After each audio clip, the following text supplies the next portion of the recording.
Hi friends, आप लोग देख रहे हैं ऑनेस्ट ट्यूटोरियल और मैं हूं अकरम शेख।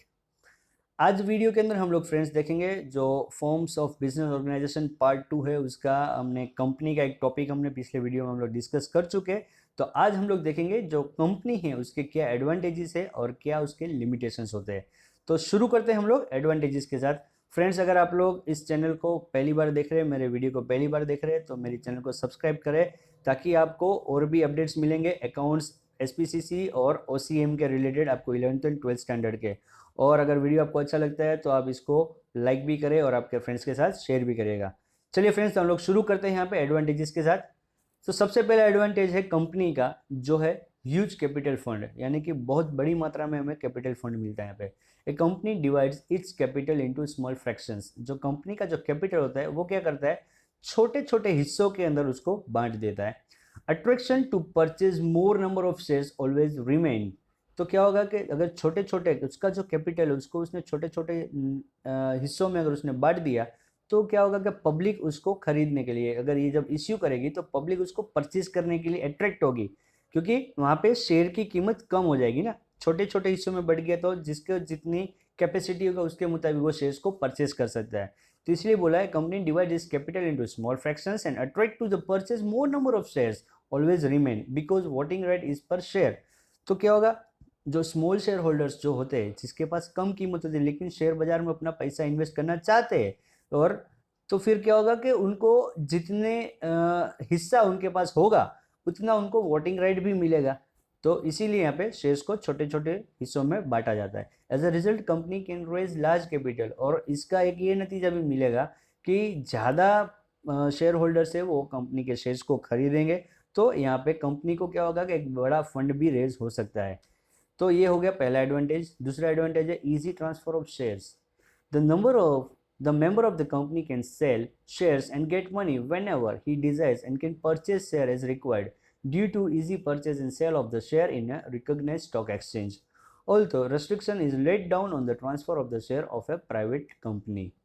अब ये एक एडवांटेज क्या बताया यहाँ पे कि भाई जो मेंबर्स होते हैं, जो कंपनी के जो शेयर होल्डर्स होते हैं, वो अपने किसी भी कंपनी के शेयर्स को इजीली उसको परचेस कर सकते हैं और उसको बेच भी सकते हैं। जब उसको पैसों की ज़रूरत होती है तो उसको वो बेच भी सकते हैं। इसलिए बोला है वो can sell shares and get money when ever he desires. जब भी उसको ज़रूरत है तब उसको बेच सकता है, और जब उसको पैसों की ज़रूरत नहीं और अगर उसको इन्वेस्टमेंट करना है कुछ प्रॉफिट अर्न करने के लिए तो वो उसको डिज़ायर है अगर, तो शेयर्स परचेज भी कर सकता है। तो ये किसमें, कोई भी जो स्टॉक एक्सचेंज यानी कि बॉम्बे स्टॉक एक्सचेंज या तो नेशनल स्टॉक एक्सचेंज के थ्रू ये इस कोई भी कंपनी के वो शेयर्स को परचेज या तो सेल कर सकते हैं। लेकिन प्राइवेट लिमिटेड कंपनी जो होती है उसके ऊपर जो ट्रांसफर ऑफ शेयर जो होता है ना, वो वहाँ पे रेस्ट्रिक्शन लगाएगा, उसको रोक लगाएगी है। क्योंकि जो प्राइवेट कंपनी होती है उसके अंदर क्या कि ये लोग प्राइवेट कंपनी पब्लिकली अपने शेयर्स को इश्यू नहीं कर सकती है। जो उसके मेंबर्स होते हैं उसी एग्जिस्टिंग मेंबर्स को ही वो लोग शेयर्स को इश्यू कर सकते हैं। और आप लोग पिछले वीडियो में मैंने आपको बताया था कि कितने मेंबर्स होते हैं। तो प्राइवेट लिमिटेड कंपनी के अंदर मिनिमम 2 और मैक्सिमम 200 ही होते हैं। तो 200 मेंबर्स से ज़्यादा मेंबर्स को वो लोग शेयर दे नहीं सकते। इसीलिए यहाँ पे ट्रांसफर करना जो है वो प्राइवेट लिमिटेड कंपनी के लिए उसके ऊपर रेस्ट्रिक्शन लगाया गया है। और थर्ड जो एडवांटेज है वो क्या है, limited liability of the members. भाई जिसके पास जितनी कीमत के शेयर होंगे उतनी ही उसकी कंपनी के ऊपर उसकी उतनी ही जवाबदारी रहेगी। फिर उसकी जो पार्टनरशिप के अंदर होता है कि भाई उसकी पर्सनल प्रॉपर्टी बेच के भी उसे डेप्ट अपना क्लियर करना पड़ेगा, ऐसी जवाबदारी कंपनी के अंदर नहीं होती है। The liability of the member is limited up to the face value of the share in company limited by share. Company limited by share जो है उसकी जो शेयर की जो फेस वैल्यू है उतनी ही लायबिलिटी उस शेयर होल्डर की रहेगी। In circumstances of the liquidation और winding up of a company they have not to pay more money than the face value of the share. यानी जो उसकी जो शेयर की जो फेस वैल्यू जो थी उस कीमत से ज़्यादा उसे कुछ भी पे करने की ज़रूरत नहीं, यानी उसे उसकी पर्सनल प्रॉपर्टी से कुछ भी पेमेंट करने की ज़रूरत नहीं है। सिर्फ उसकी लायबिलिटी कितनी रहेगी, जब उसने शेयर परचेज किए थे और कंपनी के शेयर की जो फेस वैल्यू जितनी थी उतनी ही जवाबदारी उसकी रहेगी। उसके बाद जो है एडवांटेज वो है separate identity and perpetual life. Company has perpetual life due to separate identity and entity from its members by law. अब हम लोग इसके कैरेक्टरिस्टिक्स में भी हम लोग देख चुके हैं कि ये क्या है, परपेचुअल एक्सिस्टेंस है, यानी यहाँ पे कंपनी जो है उसको कानूनन तौर के ऊपर उसको एक दर्जा मिला हुआ है। लेकिन जैसे एक लिविंग पर्सन की जैसे डेथ हो सकती है, इंसॉल्वेंट हो सकता है, वैसे कंपनी की कभी भी डेथ नहीं हो सकती है, इसीलिए इसको बोला है perpetual life. The existence of a company is not affected even in the circumstance of the death, insolvency और इंसेंसी ऑफ मेंबर और in case of the transfer of the share by the members. यानी company कभी भी ऐसा उसका वजूद बंद नहीं हो सकता है, उसका जो उसको दर्जा मिला है लीगल आर्टिफिशियल पर्सन, तो बाद में वो ऐसे ही बंद नहीं हो जाएगी। अगर कोई उसका मेंबर अगर मृत्यु हो जाती है, या कोई मेंबर अगर इंसॉल्वेंट हो जाता है, या फिर कोई मेंबर है वो अपने शेयर को किसी और के नाम पे ट्रांसफर कर देता है, ये सब वजह से उसका क्या होगा, ये जो उसका लाइफ यहाँ पे एंड नहीं हो जाती, वो तो कंपनी एज इट इज चालू के चालू ही रहेगी। Then next advantage is the advantages of large scale. Large scale purchase and sale and production are possible for a company. अब क्या होगा कि फंड जो है हमको बड़ी मात्रा में मिल चुका है, कैपिटल हमने रेज कर लिया, हमने शेयर्स इश्यू करके, तो ज़्यादा मात्रा में हमारे पास पैसा आ गया, तो हम एक लार्ज क्वांटिटी के अंदर हम लोग परचेज एंड सेल भी कर सकते हैं। The benefits of large scale production is obtain at low cost due to a large capital fund. अब हमारे पास ज़्यादा फंड आ चुका है, तो हमें ज़्यादा मात्रा में अगर हमें कुछ प्रोडक्शन के लिए अगर हमें कोई रॉ मटेरियल परचेज करना है, तो बल्क में अगर हम लोग खरीदेंगे तो हमको उसकी कॉस्ट जो कीमत होती है ना, वो भी यहाँ पे हमको बेनिफिट मिलेगा, एडवांटेज मिलेगा। फिर कैपिटल फंड, फिर modern machineries, expert services, research etcetera, hence company is considered as a engine of economic growth. तो इसी वजह से यहाँ पे ये भी बताया गया कि अगर लार्ज फंड आ गया, हमारे पास ज़्यादा फंड आ गया, तो हम मॉडर्न मशीनरीज भी हम लोग परचेज कर सकते हैं, और एक्सपर्ट सर्विसेज भी हम लोग उसमें लगा सकते हैं, रिसर्च भी हम लोग कर सकते हैं, क्योंकि हमारा फंड है। तो ये सब चीज़ों का हमको बेनिफिट मिल रहा है हमको, क्योंकि ज़्यादा पैसा आया है हमारे पास, तो हम इस चीज़ को हम लोग कुछ ना कुछ टेक्नोलॉजिकली भी हम लोग इसमें इम्प्रूवमेंट कर सकते हैं। तो इसीलिए इसको बोला है इंजन ऑफ इकोनॉमिक ग्रोथ। इसीलिए इसको बताया गया है कि जो इकोनॉमी यानी जो कंट्री की जो इकोनॉमी उसका ग्रोथ हो रहा है, उसका मेन इंजन यानी कि ये सबसे आगे वाली चीज़ है, सबसे मेन चीज़ ये हो गई। नाउ सिक्स्थ एडवांटेज है इसका efficient management. Management of the company become professional and efficient due to the expert service and efficient directors. अब जो उसका पूरा संचालन जो करना है कंपनी का, वो एकदम स्मूथली होगा। क्यों? क्योंकि जो हमने जो डायरेक्टर्स, जो शेयर होल्डर्स ने जो डायरेक्टर्स को जो अपॉइंट किया है, बराबर है, वो उनको अगर अपॉइंट किया है इतने बड़ी कंपनी का संचालन करने के लिए, तो कुछ तो उसके अंदर होगा ना फ्रेंड्स, उनके पास नॉलेज होगा, एक्सपीरियंस होगा, एक्सपर्ट होंगे वो लोग। तो उनके एक्सपर्टाइजेशन की वजह से, उनके नॉलेज की वजह से, उनके स्किल की वजह से उनको डायरेक्टर बनाया है, तो फिर वो इफेक्टिवली पूरा जो है मैनेजमेंट उसका कंपनी का करेंगे, बराबर। तो इसीलिए बोला है इफिशिएंट मैनेजमेंट और डेमोक्रेटिक मैनेजमेंट। अदर उसका जो दूसरा एडवांटेजेस देखिए क्या है, democratic management. The company is manage democratically by elected representatives of the member called directors. Decisions are taken by the majority in the general meeting of the members.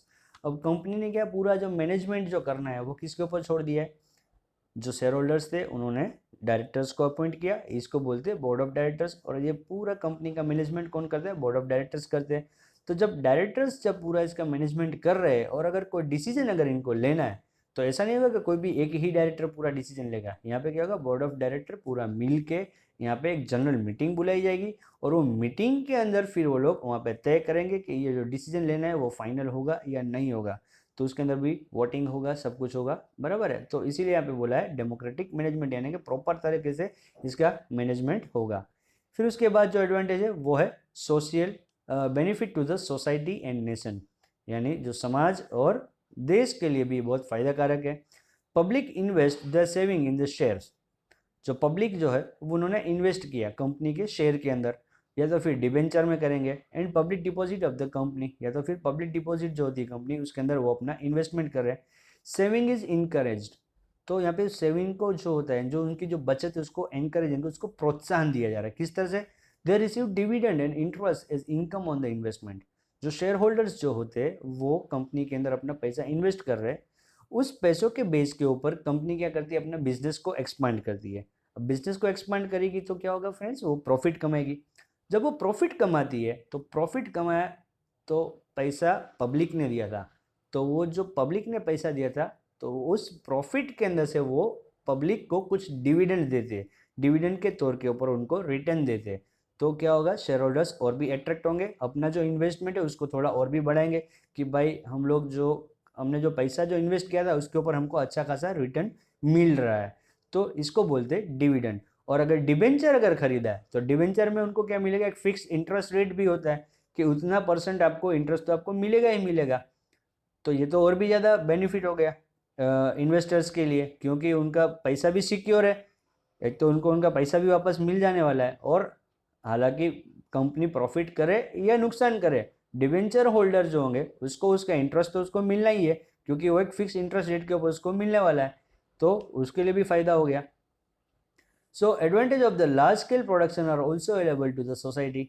अब दूसरा एक advantage society को क्या मिल रहा है कि जो फंड जो रेज हुआ उससे क्या होगा कि बड़ी मात्रा में ये अपना प्रोडक्शन भी बढ़ा सकते हैं, क्योंकि उसके पास ज़्यादा फंड है तो रॉ मटेरियल ज़्यादा खरीद सकता है, तो प्रोडक्शन भी बड़ी मात्रा में वो करेगा, तो सोसाइटी को फ़ायदा होगा ना। वहाँ पे इनकी जो डिमांड जो है वो आराम से उन तक जो चीज़ जो चाहिए उनको पहुँच जाएगी। Employment opportunities increase.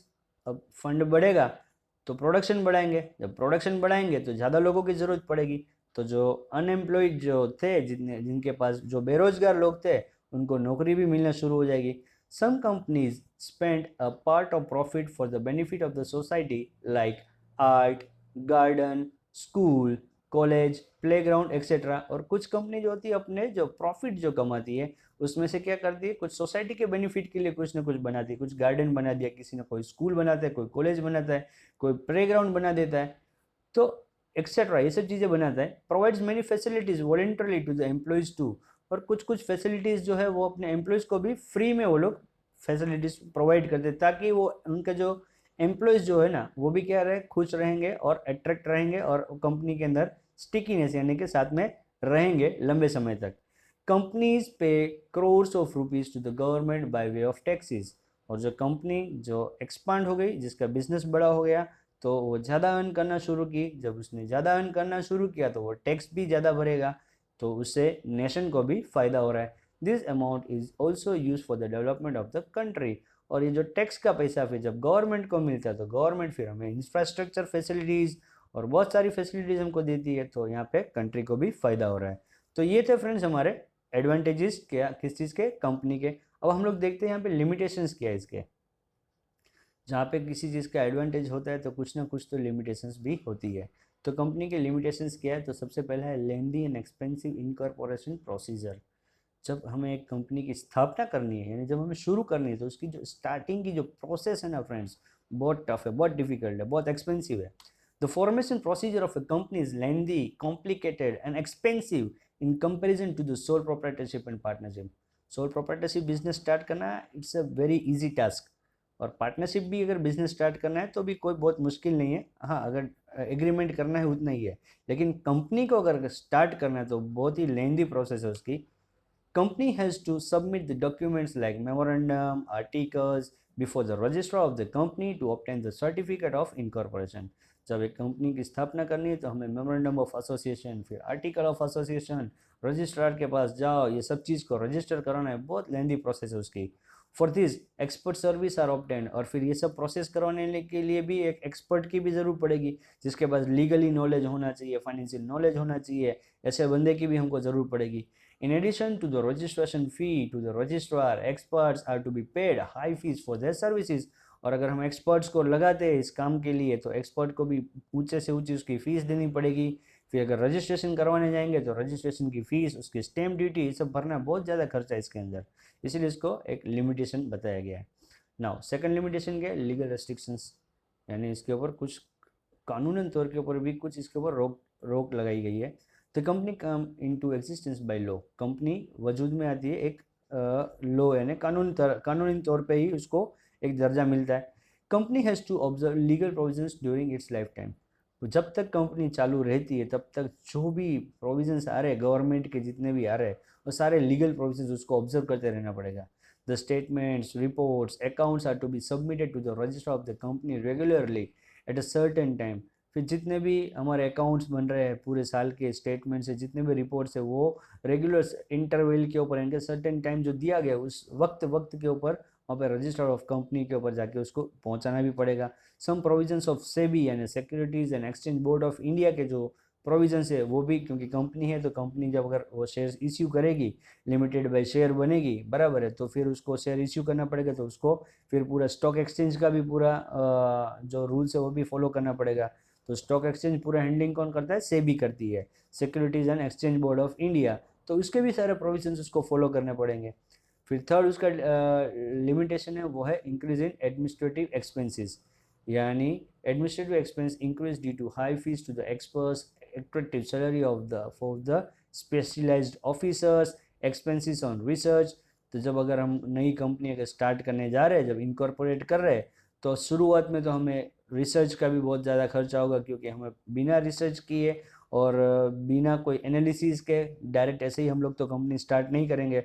तो ऐसा रिसर्च और अगर एनालिसिस करना है तो फिर हमें कुछ एक्सपर्ट्स की भी ज़रूरत पड़ेगी, तो वो एक्सपर्ट की फ़ीस भरनी है, रिसर्च के ऊपर इतना खर्चा होगा, और फिर अगर इसको हम रजिस्ट्रेशन कराएंगे तो रजिस्ट्रेशन की फ़ीस तो ये बहुत ही एक्सपेंसिव हो जाएगा ये हमारे लिए। फिर फोर्थ पॉइंट जो है वो autocratic management. Too many rights are entrusted to the members by law. They enjoy nominal power. Due to voting right per share, some persons get control through groupism and impose their desires. They use companies' money, assets and secret information for their personal interest and selfishness. देखो यहाँ पे क्या हुआ friends, जो उनको rights मिले, अब company के पास क्या है, एक बताया गया वोटिंग राइट। वोटिंग राइट में कैसा है, जिसके पास जितने शेयर उसके पास उतना उसका अधिकार रहेगा। तो कभी कभी ऐसा होता है कि भाई जिसके पास वोट ज़्यादा शेयर्स है कंपनी के, बराबर, तो उसका अधिकार ज़्यादा होता है, तो वो उस चीज़ का मिसयूज़ करता है। वो वहाँ पे वो अपना जो वोटिंग राइट जो है ना उसका उसका उस चीज़ का वो मिसयूज़ करता है, और वो अपनी बात को मनवाने के ऊपर हमेशा अड़ा रहता है, और इसी से पूरा कंपनी का जो होता है वो मैनेजमेंट में बहुत प्रॉब्लम क्रिएट कर सकता है वो। और दे यूज़ कंपनीज मनी, और जिसके पास ज़्यादा शेयर है तो वो कंपनी का पैसा भी वो इस्तेमाल करता है, उसके एसेट भी इस्तेमाल करते हैं, और फिर सारी इन्फॉर्मेशन जो सीक्रेट इन्फॉर्मेशन थी वो भी इनके पास होती है। तो कभी कभी अपने स्वार्थ के लिए वो इन्फॉर्मेशन का भी जो होता है वो दूसरों पे लीक भी कर देते हैं, तो ये बहुत प्रॉब्लमेटिक हो जाता है यहाँ पे। फिर फिफ्थ जो डिसएडवांटेज है वो है difficulty in maintaining secrecy. A company has to get audited compulsory in its final account and to furnish to the members and the register of the companies। the company जो होगी उसका जो final account जो बन गया friends, तो उसको audit करवाना ये कंपलसरी है। अब जब ऑडिट जब ये करवाएगा, फिर उसकी जो कॉपी होगी वो मेंबर्स को भी देगा, और जो रजिस्टर ऑफ कंपनी जो होगा वो उसको भी यहाँ पे सबमिट करना पड़ेगा। Other certain information like redemption of the debentures, bonus shares also to be publish as per the law. Thus it is difficult to maintain secrecy. और दूसरी भी चीज़ें जैसे कि रिडेम्पशन ऑफ डिबेंचर, जो डिबेंचर होल्डर ने जब डिबेंचर खरीदे तो फिर जब उसका टाइम पीरियड मैच्योरिटी पीरियड आ गई तो उसे उसका पैसा वापस देना है। तो उसका जब पैसा वापस दे रहे तो वो फिर हमने किसको बोनस शेयर्स दिया, कितने बोनस शेयर्स दिए, ये सब हमको पब्लिकली हमको पब्लिश करना पड़ेगा, बराबर है। Bonus share also to be publish as per the law. तो हमें जो चीज़ भी हमने डिबेंचर रिडेम किया, कितना दिया, किसको दिया, वो सारी मेंशन हमको डिटेल मेंशन करते हैं। यहाँ पे जो कंपनी की जो सीक्रेसी है वो मेंटेन नहीं रहती है। फिर सिक्स्थ जो उसका डिसएडवांटेज है वो है delay in policy decisions. The consent of the member is essential in making policy decision, यानी सभी मेंबर्स जितने भी उनकी सहमति लेनी जरूरी है अगर हमें कोई पॉलिसी फ्रेम करनी है तो। For this meeting of the member is to be called, तो इस चीज़ के लिए हमें मेंबर्स की एक मीटिंग बुलानी पड़ेगी। तो notice of the meeting is to be furnished to the member in advance before certain days. तब अगर ऐसी कोई मीटिंग हमें करनी है, हमें कोई डिसीजन पे अगर हमें आना है तो उसके लिए हमें मीटिंग करनी पड़ेगी। तो मीटिंग करने के पहले हमें उसको नोटिस भेजना पड़ेगा। तो नोटिस भेजने का भी एक कुछ टाइमिंग दिया होगा कि भाई इतने दिन के पहले मीटिंग होने से इतने दिन पहले 14 डेज पहले 21 डेज पहले उसकी मीटिंग की नोटिस जानी चाहिए। तो resolution is to be passed in meeting, तभी ये जब पहले उनके पास नोटिस पहुंचेगी उतने दिन पहले, फिर बाद में वो उस मीटिंग के अंदर वो लोग हाजिर होंगे और उसके बाद फिर उसका रिजोल्यूशन पास होगा। For all this time is wasted and decision are delayed. अब हमें कोई निर्णय लेना है तो उसके लिए हमें कम से कम 20-25 दिन पहले से हमको उसके लिए इंतज़ाम शुरू करना पड़ेगा। यानी अगर तो कितना टाइम हमारा चला गया फ्रेंड्स, हमारा 25 दिन जितना था, क्योंकि अगर 21 डेज पहले हमको नोटिस देनी है, मीटिंग के 21 डेज पहले हमको नोटिस देनी है, तो 21 दिन तो वैसे ही बर्बाद हो रहे हैं हमारे, और तब तक तो हम कोई निर्णय पर हम लोग पहुँचे ही नहीं है। बाद में जब मीटिंग होगी और मीटिंग हुई उसमें भी अगर रेजोल्यूशन पास नहीं हुआ तो हमारा इतना टाइम तो हमारा पूरा वेस्ट हो गया। इसलिए बोला डिले इन पॉलिसी डिसीजन। उसके बाद जो हमारा डिसएडवांटेज है वो है less flexibility. lesser element of the flexibility is there in company form as compared to the proprietorship and partnership. क्या बोला, lesser element of flexibility is there, यानी यहाँ पे फ्लेक्सिबिलिटी बहुत नहीं रहेगी। यानी उसमें क्या होता है, पार्टनरशिप और प्रोप्राइटरशिप में क्या कि डिसीजन लेना है या कोई भी अगर जैसी सिचुएशन के मुताबिक हमें चेंजेस करना है तो फटाक से हम लोग चेंजेस कर सकते थे, लेकिन यहाँ पे हमको इतनी फ्लेक्सिबिलिटी नहीं मिलती है। Resolution is to be passed in general meeting to make important changes. अगर कोई भी हमें चेंज करना है तो यहाँ पे हमें क्या करना पड़ता है, हमें रेजोल्यूशन पास करवाना पड़ता है। अब रेजोल्यूशन पास करवाना है तो उसके लिए जो भी ऊपर पॉइंट मैंने आपको बताया, पहले नोटिस, फिर नोटिस के बाद सब लोग आएंगे, जमा होंगे, फिर मीटिंग होगी और उसके बाद रेजोल्यूशन पास होगा। Approval of the central government and court is required in some circumstances. और कुछ ऐसी बातों के अंदर तो हमें अप्रूवल भी लेनी पड़ती है सेंट्रल गवर्नमेंट की, बराबर, या तो फिर हमें कोर्ट की भी अप्रूवल की जरूरत पड़ेगी, तो वो प्रोसीजर तो कितनी लंबी हो जाएगी हमारे लिए, तो डिसीजन पे आने के लिए तो बहुत टाइम लग जाएगा यहाँ पे, इसीलिए इसको बोला लेस फ्लेक्सिबिलिटी। उसके बाद जो डिसएडवांटेज है वो है encouragement to the speculation. Artificial change in the stock market encourage speculation as per the directors are acquainted with the secret information of the company. The speculation is in share affects the economic interest of the small investors. Speculation यानी क्या होता है friends, अनुमान, बराबर है। यहाँ पे अनुमान को बहुत बढ़ावा दिया जाता है क्योंकि आर्टिफिशियल चेंज होता है। स्टॉक मार्केट के अंदर क्या होता है, जो चेंजेस होता है, जो शेयर मार्केट के अंदर जो शेयर की कीमत ऊपर हो रही है, कभी नीचे गिर रही है, बराबर, तो ये सब आर्टिफिशियल होता है। हकीकत में वहाँ पे कोई शेयर खरीदने वाला हमको दिखेगा नहीं, ये पूरा भी इलेक्ट्रॉनिक बेस हो चुका है, तो वहाँ पे पूरा आर्टिफिशियली चेंजेस हो रहा है स्टॉक एक्सचेंज के अंदर। और ये क्या होता है, encourage speculation as per the directors are acquainted with the secret information of the company। जो कंपनी की जो सीक्रेट इन्फॉर्मेशन होती है वो किसके पास होती है, डायरेक्टर्स के पास होती है। तो ये लोग इसको अनुमान के मुताबिक ये लोग अपना जो दाम जो होता है शेयर्स का उसको ऊपर और नीचे करते रहते हैं। The speculation in share affects the economic interest of small investors. और ये जो उतार चढ़ाव जो रहा है, जो अनुमान जो लग रहा है, उसके बेस के ऊपर जो स्मॉल इन्वेस्टर्स होते हैं वो लोग अपना पैसा लगाते। ये लोग देखते हैं कि हाँ ये शेयर की कीमत बढ़ रही है, तो इसमें अगर इन्वेस्टमेंट हमने अगर कर दिया तो हमको फ़ायदा होगा। लेकिन हालांकि हकीकतन ये कैसा होता है, ये एक पूरा अनुमान लगाया हुआ होता है। वो अनुमान के बेस के ऊपर स्मॉल इन्वेस्टर्स होते हैं वो बेचारे इसमें फंस जाते हैं। फिर लास्ट जो पॉइंट है वो है डिसएडवांटेजेस टू द सोसाइटी। अब सोसाइटी को इसका एडवांटेज में देखा तो भी एडवांटेज भी था, लेकिन यहाँ पे सोसाइटी के लिए डिसएडवांटेज भी है। तो क्या है, society has to become the victim of the strike of employees, lockout by the employees etc। अब कंपनी के अंदर अगर स्ट्राइक हो गई एम्प्लॉयज़ की तो वहाँ पर उसका प्रोडक्शन रुक जाएगा, तो जब प्रोडक्शन रुकेगा तो उसका जो सप्लाई जो है वो मार्केट में होना बंद हो जाएगा, तो पब्लिक की जो डिमांड है वो सेटिस्फाइड नहीं होगी, क्योंकि लॉकआउट बाय द एम्प्लॉयज़, अगर एम्प्लॉयज़ ने अगर लॉकआउट कर दिया तो भी प्रोडक्शन रुक जाएगा। तो monopolistic evils enter as more important in is given to the capital than man। और यहाँ पे ज़्यादा कैपिटल से ज़्यादा किसको इम्पोर्टेंस दिया गया है, यहाँ पे जो मेन जो होता है ह्यूमन बीइंग उसको ज़्यादा इंपॉर्टेंस दिया गया है। Hints unequal distribution of income and wealth arises in the society. और इसकी वजह से जो डिस्ट्रीब्यूशन होना चाहिए इनकम एंड वेल्थ का वो इनइक्वल होता है डिस्ट्रीब्यूशन, और ये यहाँ पे सोसाइटी के अंदर इसीलिए प्रॉब्लम होता है। ओके फ्रेंड्स, तो ये थे हमारे लिमिटेशंस ऑफ कंपनी और एडवांटेजेस ऑफ कंपनी हमने इस वीडियो के अंदर देखा है। अब हम लोग नेक्स्ट वीडियो जो है उसके अंदर हम लोग देखेंगे टाइप्स ऑफ कंपनी और फिर प्राइवेट लिमिटेड और पब्लिक लिमिटेड के बीच में क्या डिफरेंस है वो लोग नेक्स्ट वीडियो के अंदर हम लोग डिस्कस करेंगे। तो अगर आपको इस वीडियो में अगर कोई पॉइंट समझ में नहीं आता है तो आपकी जो क्वेश्चन है वो मुझे कमेंट के जरिए पूछ सकते हैं। और अगर फ्रेंड आपको ये वीडियो अच्छा लगा है तो इसको लाइक कीजिए, शेयर करें और आपके कमेंट्स भी मुझे रिव्यू में भेजिएगा। Okay friends, bye bye, take care.